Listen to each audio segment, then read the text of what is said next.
Welcome back to Metaphor ReFantazio. Last time, we made headway into the Grand Cathedral, helped out Katharina the Bounty Queen, and got ourselves the Brawler archetype, which I haven't actually used yet, because I was too addicted to making money off of merchants.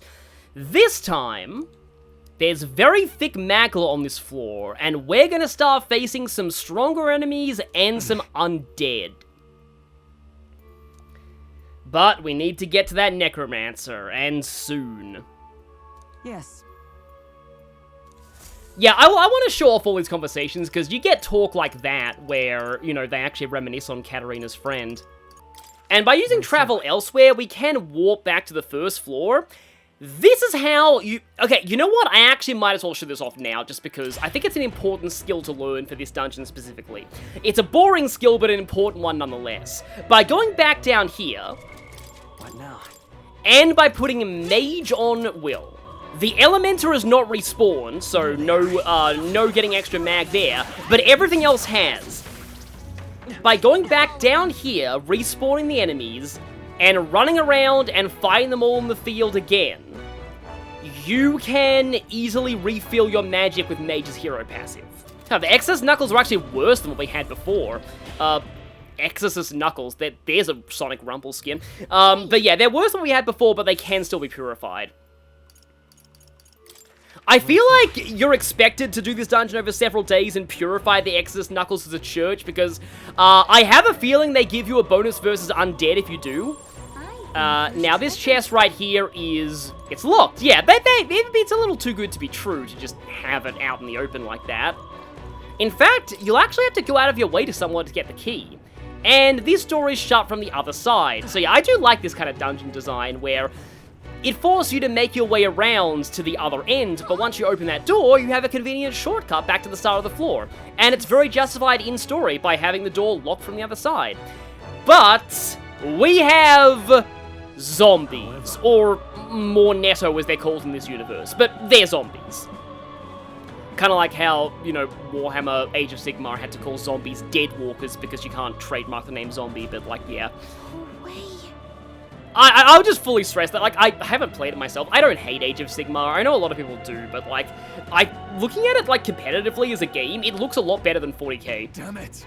And there's a lot of really nice models for it, too, even though they are expensive. Stay on guard. Okay. So, yeah, we have noble Mornettos. And they are killable on the field. So for that reason, so sorry, Brawler. Don't worry, Brawler will get its time to shine eventually. But we're going to be beating up zombies with the power of capitalism now to make money off of them. Honestly, that feels awful. It's like I'm robbing the pockets of the dead. Which, in a way, is actually kind of exactly what we're, like, doing. Which reminds me of a Princess Bride quote, actually.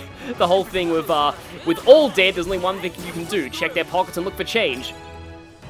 Oh, I didn't actually mean to be referencing Princess Bride right after that.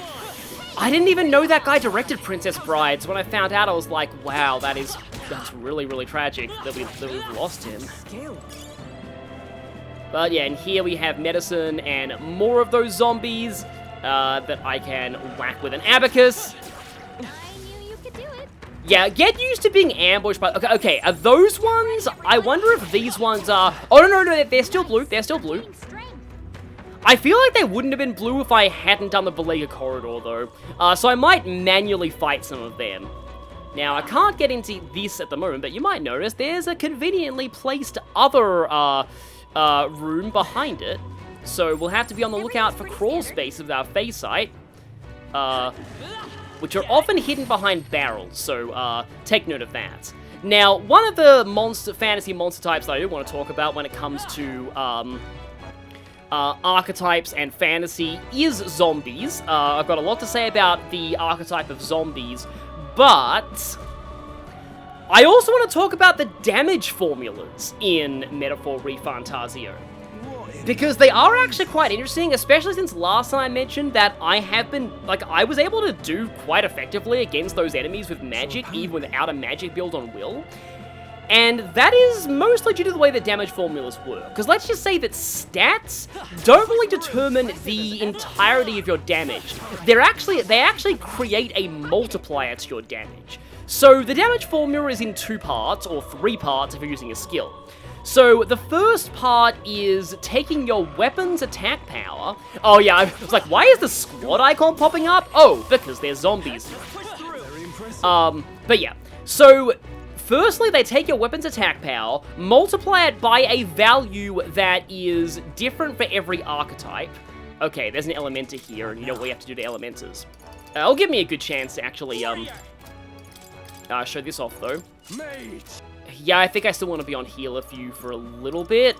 Multiply it by a value that is 0.83 for most archetypes, and 0.9 for one specific giant spoiler archetype. Oh, the looks like the egg noticed us. Or not. I think it's turning around. Okay. Let's actually not fight that yet, because I want to continue to talk about the damage formula before we do that. And so yeah, don't look up the formula because it will spoil the spoiler archetype. What now? I'm so sorry, Teeth, but you're being destroyed in the name of capitalism. Almost feels a little bit like the merchant archetype is a bit unfitting of Metaphor's themes, but, well, I mean, you know, Brigade is trying to use her position of wealth to change the system, so I guess it is fine. Anyway, damage formulas. If you look up the actual damage formulas, it will be a spoiler. So just remember that for most archetypes, it's 0.85 times. And let's not have Stroll and Mage for this. In fact, let's actually also have Stroll and Brawler. You'll see why once we fight that thing. And what I mean by that is it's weak to strike. So yeah. You want to make sure you get the drop on it though, so I'm going to wait for it to come back here and turn around. So while that Eggman is just prancing about, minding its own business, I can talk more about the damage formula. Let me actually lock onto you. There we go. Okay, there we go.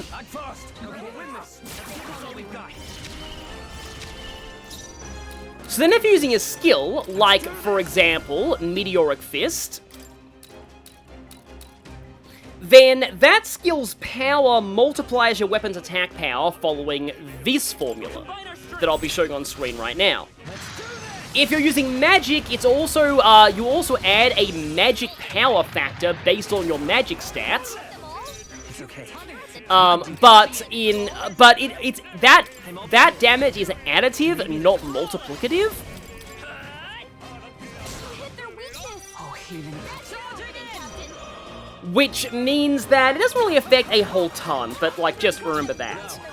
By contrast, though, you get a bit of a different multiplier on the second part. You get a slightly higher multiplier on the second part of the formula if you're using a physical attack. Attacks that scale off either strength or magic count as strength-based attacks for the purposes of damage formulas, even if they end up using your magic stat.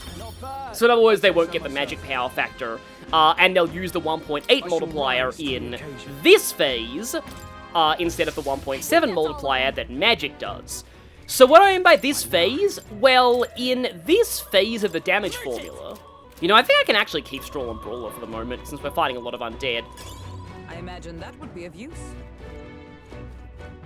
I'm going to stop my talk for a little bit because this is actually kind of an important conversation to get here. I'm sorry.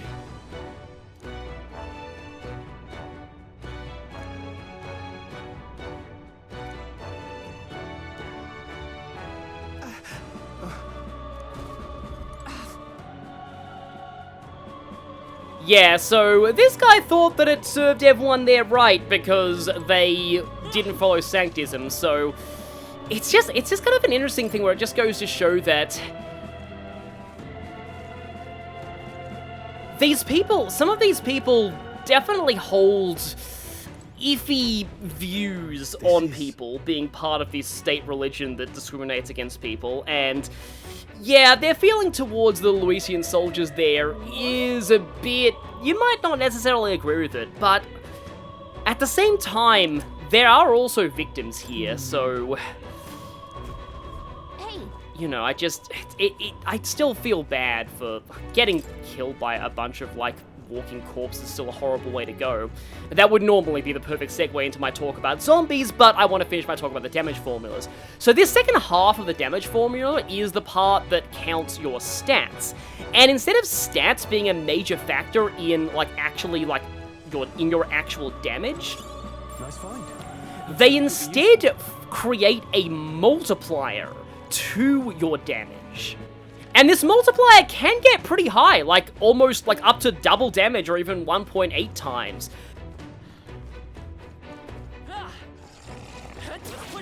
But it also doesn't take a lot to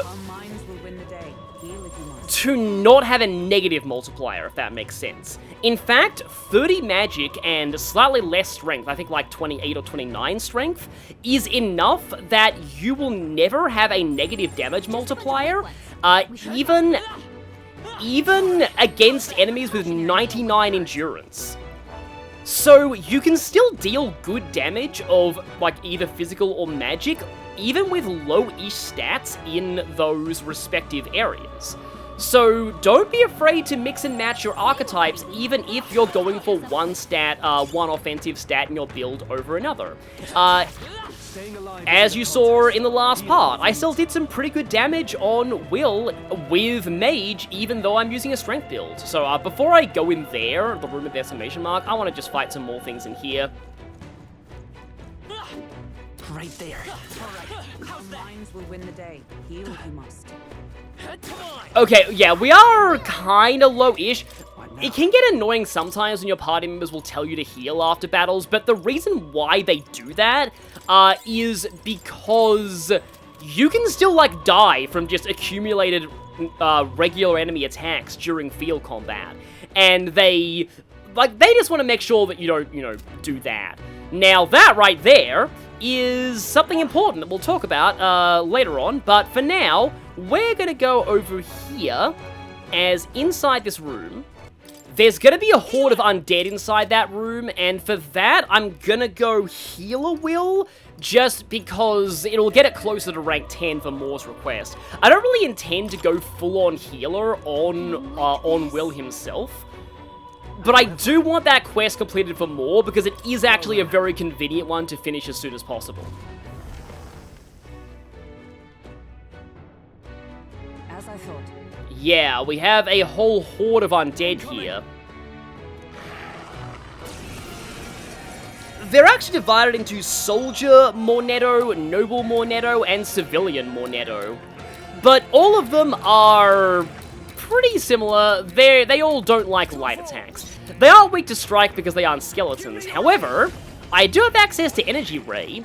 That's only a single target, though, and it is proportional to HP remaining, which means it's going to be a little weakened from Stroll not having full health, but let's take the HP off of Hulkenberg.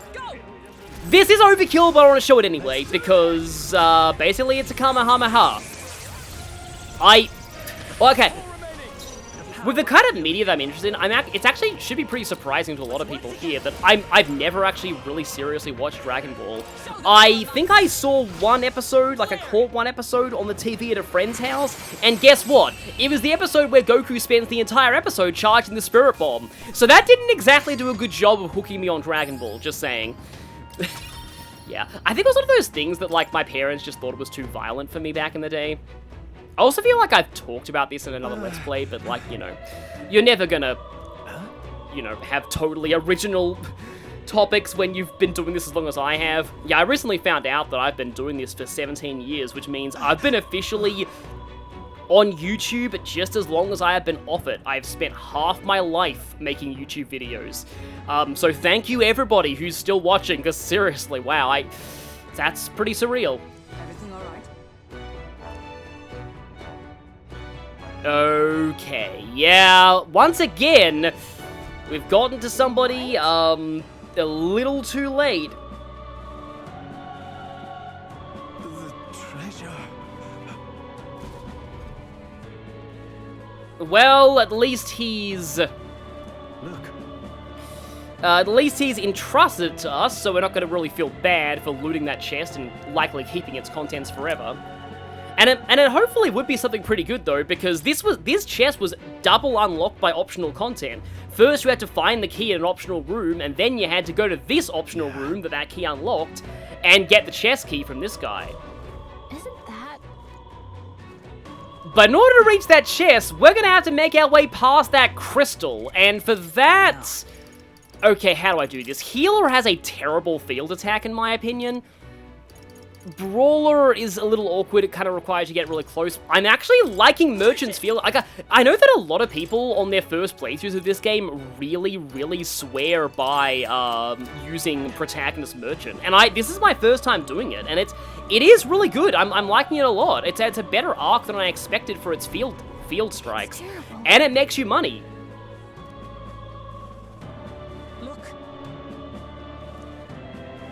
So on the subject of field combat, this crystal is kind of the main time field combat gets any degree of intense in Metaphor. Because these oh, okay, they're skeletons. I probably should switch over to... Actually, wait, no, I'm pretty sure Merchant is Strike. Or could be Slash, I'll check. You can tell how that I don't use Merchant on the Protagonist often. Look at that. But yeah, this crystal is going to continuously spawn enemies. Weak field killable enemies, but enemies nonetheless, and they can very easily overwhelm you. Something that actually some people have been asking is what I meant in the first part about the difficulty differences with, like, max number of field attackers. I'm not really sure myself, but what I think it means is the maximum number of enemies that can be attacking you on the field at the same time varies based on how high the difficulty is.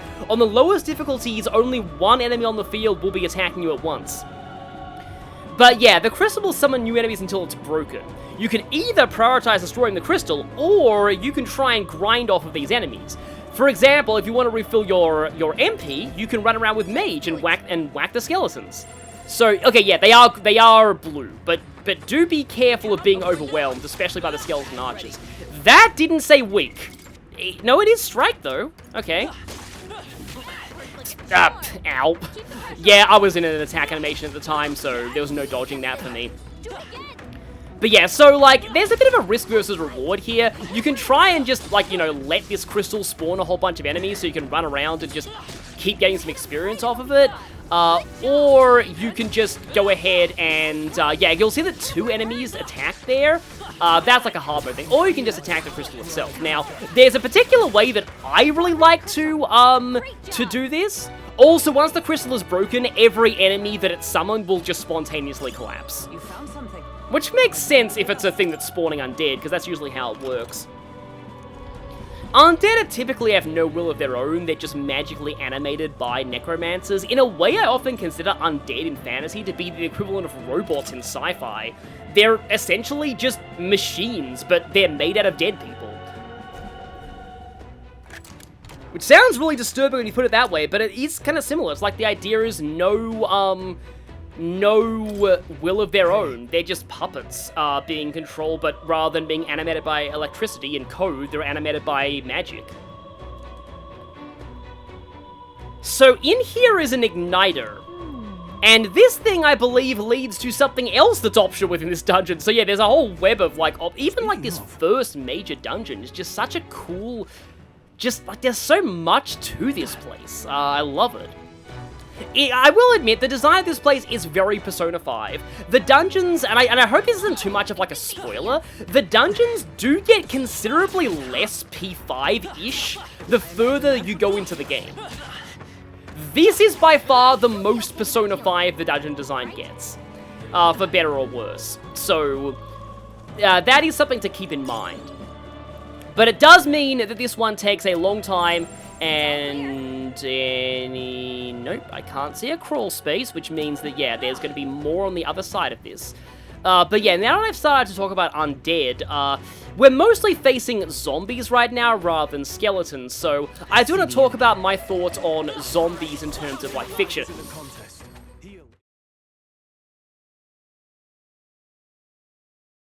I do want to stress, though, for this one, right now, there's a lot of aspects that I really can't, you know, speak on being a white person, because some elements of zombie lore are rooted in cultures from Africa that were taken to America as slaves, and a lot of the culture around zombies evolved within the context of that.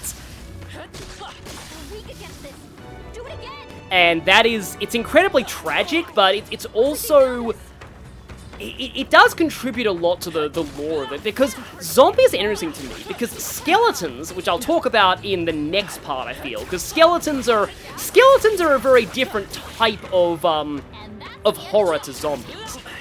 Because while skeletons are pretty straightforward, and the horror from skeletons comes mostly from just their visual appearance, zombies are equal parts horrifying and tragic. There's a real, there is the horror of, the horror of becoming a zombie, and but the horror is less in just how horrifying zombies look, like, you know, the rotting corpse that walks, but it's more in the horror of losing your free will and forcibly having your body be forced to obey somebody, usually a very powerful and evil magic user. And that is, again, I do want to stress, like, I don't want to speak for these cultures, you know, I really, really don't just want to stress that. But but in my research, I do find it very tragic, but it also makes a lot of sense that one aspect of the zombie lore that was really, like, used for true horror when these cultures were, you know, were enslaved in America, is the idea of becoming a zombie means that you will forever be a slave even in death. Like, that is really horrifying and tragic. Time for some closer. You won't hold back. Get him healed up. Well, I'm actually getting really sad even talking about that. So, My thanks. there are other aspects to the culture of... I'm going to intentionally pass my turn so the thing doesn't get out of stun, though, because if it does, these hit very hard. You really want to blitz them down before they get out of stun, and you really want to make sure that you always stun them before a fight. Otherwise, bad things will happen. But okay, you're full, which means Perfect Punch is going to do full damage here. Their weak point. It's okay.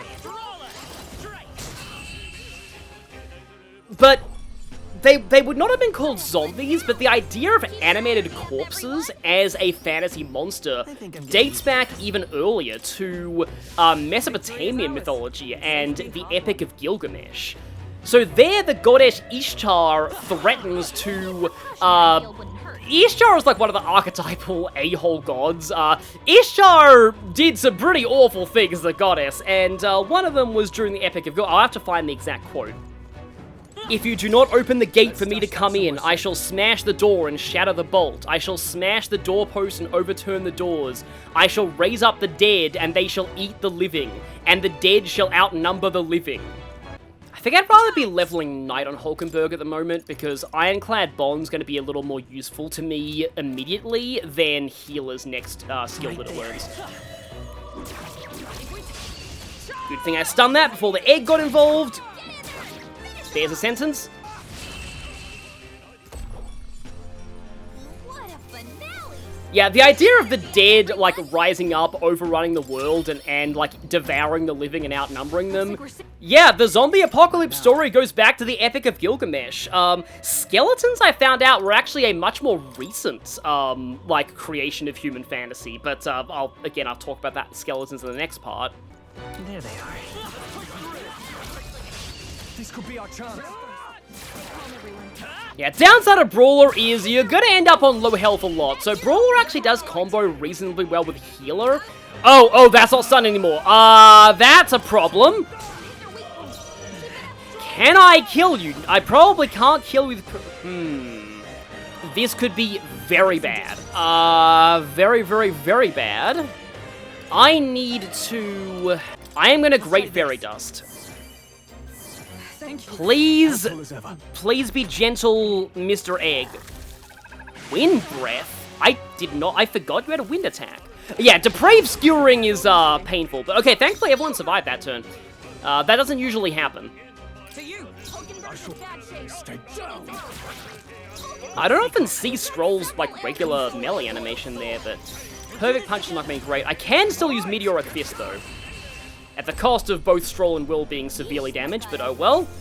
Don't forget to heal up, okay? A new power to wield. Okay, yeah, Diligent Discipline is fairly nice. I think I prefer the Warrior's hero passive, but still. I think I'm okay with this archetype setup, just work on Healer a bit more. So we have an exclamation mark in this room. Because we have this guy going mumble mumble, but not grumble grumble, because that would be Zelda.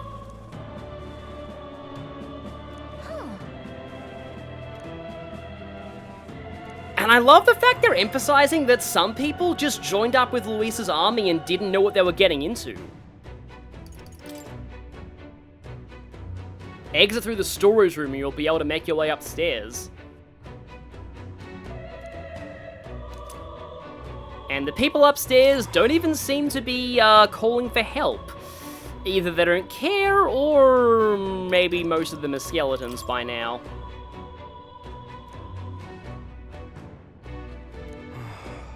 Yeah, so this is like already we're seeing the cracks in Luis's army's philosophy, because they're all like, oh yeah, join us and the strong will survive, but the Necromancer, one of Luis's own followers, just happened to raise all the dead in the Cathedral, and they went and killed a bunch of their own troops, and they don't care, because they are Luis and the humans eating people's faces party.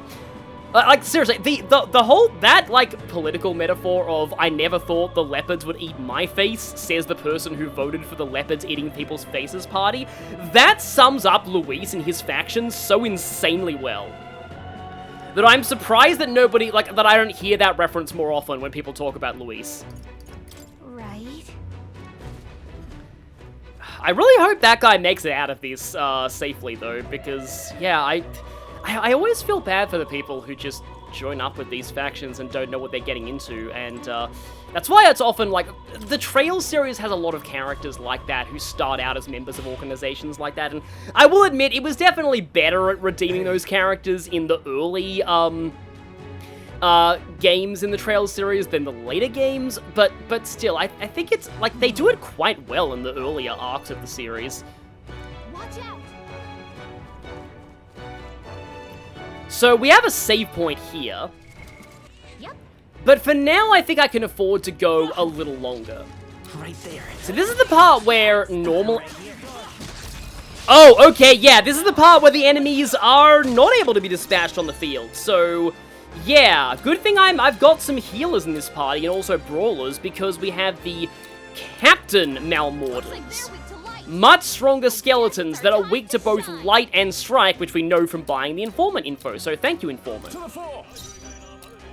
So here we can go for, the problem with Perfect Punch is that it drains your HP, but also, like, the more you use it, the weaker it gets, because it also scales its power based off of HP. What a finale.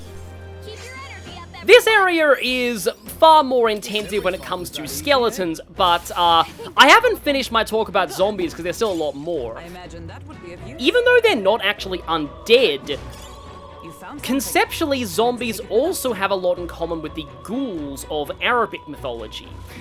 Ghouls are, hi there, they're ambush skeleton.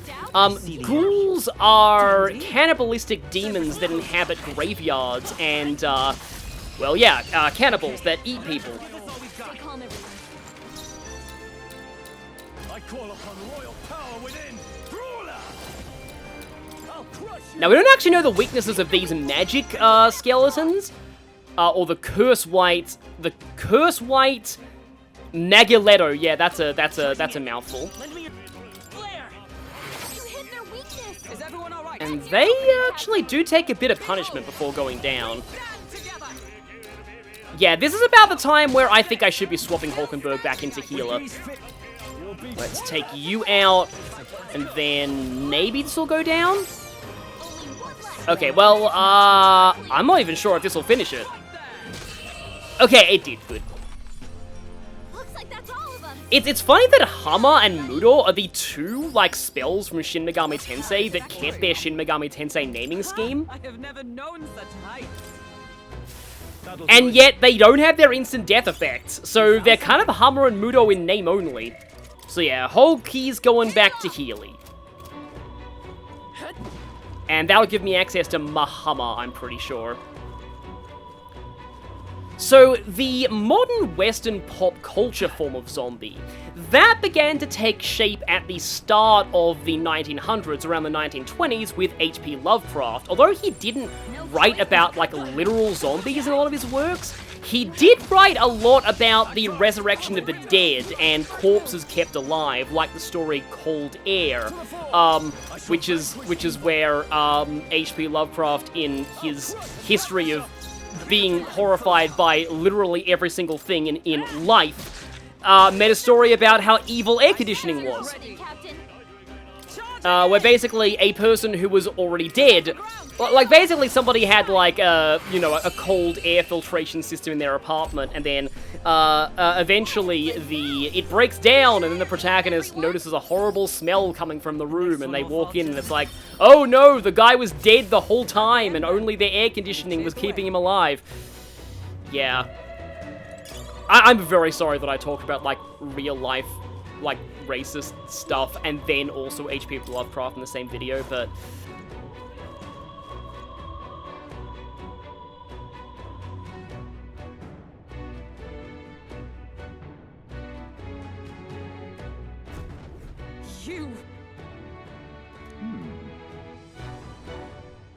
but now we are being introduced already to our mini-boss for this area.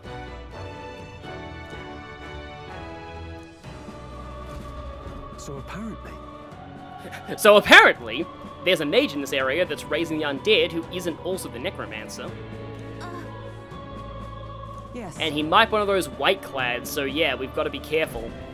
However, but the next step in, well, I don't think it was quite the next step, but like, charging in. How's that? This is our chance. Get in there! Finish him off! but the Western pulp culture perceptions of undead really came into play with the, really got mainstream with the 1960s, I think, film Night of the Living Dead. That's the one that kind of codified the idea of zombie apocalypses with zombies eating brains. Everyone? But I've never actually seen that, and I've never really been into a lot of that horror. Nice! I bet we'll find a use for that. As for my personal thoughts, I've kind of touched on it a bit earlier in my discussion here.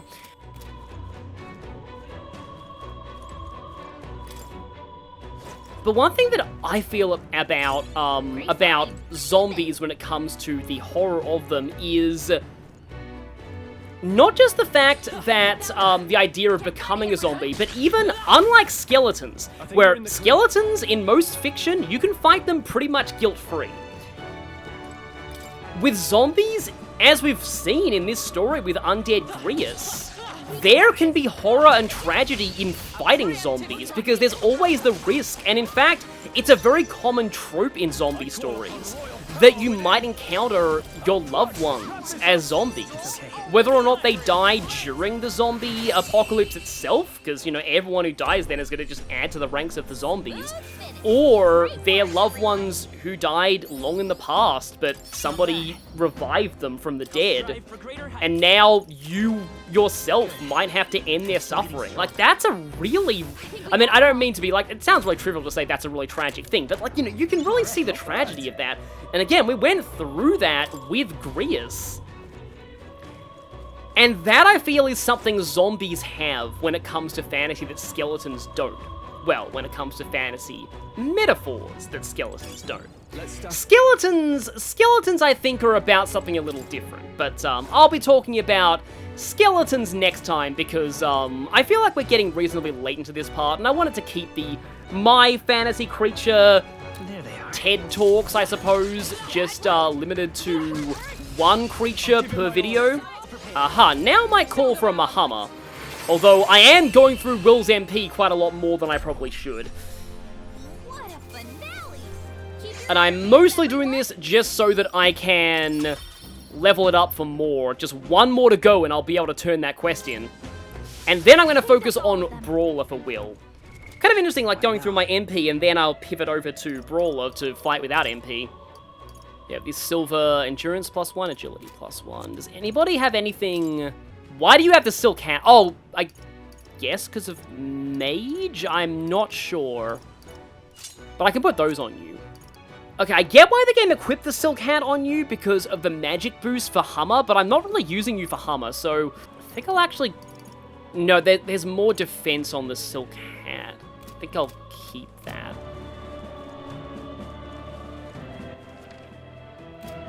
So while we can ascend there, let's just continue down this path, taking out some more of these skeletons.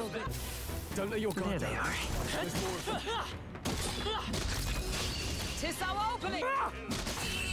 I do like how every character has different critical animations, even with the same type of weapon. It's really just like has the character's personality show in the way they wield each of these weapons. Like in Fire Emblem never does that, and I kind of wish that it did, although it would be a lot of work. Like some Fire Emblem characters do have like unique critical animations, but usually only in like their default classes. I imagine that would be of use. Pristine clear water, I guess.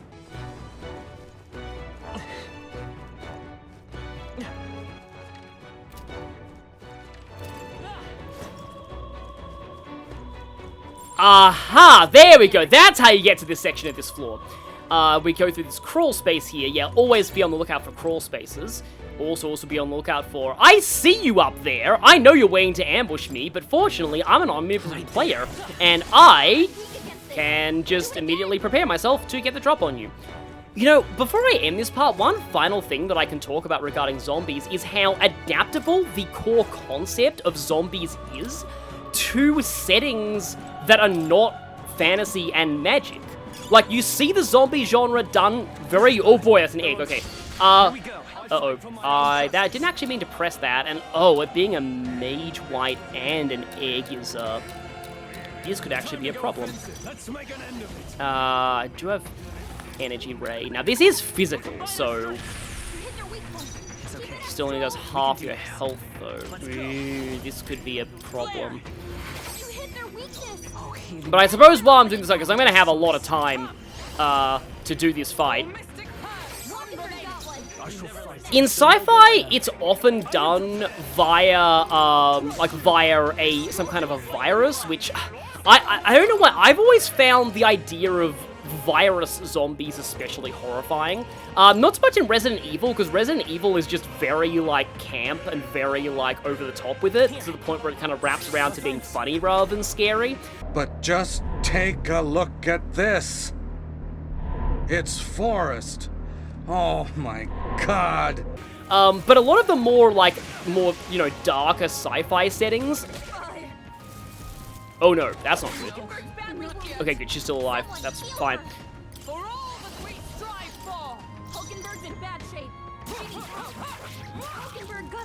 But I don't really want to go into that further, because I'm just generally very... I have a pretty severe phobia of, like, illness and yeah, that kind of thing. Helpful as ever. But another thing that I've also noticed is that, and this is actually, like, really, again, it's interesting, just shows how different fantasy tropes can serve different purposes depending on, like, the kind of story that you want to tell. The thing is that, the thing with virus zombies that it has over straight-up dead zombies is that virus zombies can be cured, and because of that, zombie stories are surprisingly common in children's media, as a way of giving characters a fate worse than death that they can nonetheless be saved from, and also let characters go through horrible trauma in kids' media that won't let characters outright die. A very clear example of this is the Metal Virus story in the Sonic the Hedgehog comics. I swear I'm not bringing it up entirely because I'm Sonic brain-rotted. I do think that is legitimately one of my favorite comic book stories of all time. The Metal Virus storyline is absolutely just incredible. It's easily my favorite Sonic story. And if you at all like the Sonic cast, definitely read Metal Virus. It's amazing. My only issue is, it's not particularly great for Shadow, but I was never a Shadow fan, so for me, that's fine. But even My Little Pony Friendship is Magic did a quasi-zombie story. Like, it's even possible to play zombie stories for comedy if you're doing them in the way of, like, My Little Pony, where it's all like, oh, it's just, like, done via, you know, they're all addicted to sweets instead of actually, you know, addicted to human flesh. Like, that way it becomes funny. So, it's very interesting to think about the fact that, like, this kind of this kind of monster can be used both for genuine horror, tragedy, and also in kid-friendly media, but also as a way to create horror and tragedy in a kid-friendly way, and also for outright comedy. Because yeah, one of the classic rules I feel of I think I'm going to use a healing items here rather than my healing spells. My resources are already starting to feel a bit of a drain. One of the rules of kid-friendly media is that if you can't kill characters, you'd be surprised what they can live through. What a finale! Keep your energy up, everyone! Not bad. If I shall rise to the occasion.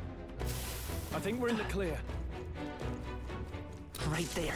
Because, like, a lot of these stories still have the horrors of seeing people's friends and loved ones brainwashed against their will and forced to fight their friends. I think I'm better used to Will's kill ranges with his normal attack against skeletons. Energy up, everyone! Oh, a silver lance. Good. Given we're getting it this early in the game, I feel like it's not as good of a weapon here as it would be in Fire Emblem. And there is still a little more to see. Oh. Oh no. I don't really want to fight you today.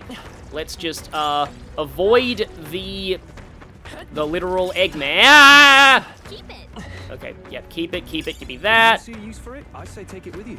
Yes, it might be handy if me, the master of grabbing items, would take it with me. And from here, we can just climb up around here. And we are at... I wanted to stop this video here for a very, very, very momentous occasion. Finally, it's the end of the demo. There's a mini-boss beyond that door. When you beat it, the demo ends. So, in the next part, we will finally be venturing forth into the content that you need to buy the full game to have access to. So, every single thing I've done in every video until this point, you can do it in the demo. So, if you're not already hooked on the game, then know what to tell you. So, see you all next time as we venture forth into the realms unknown.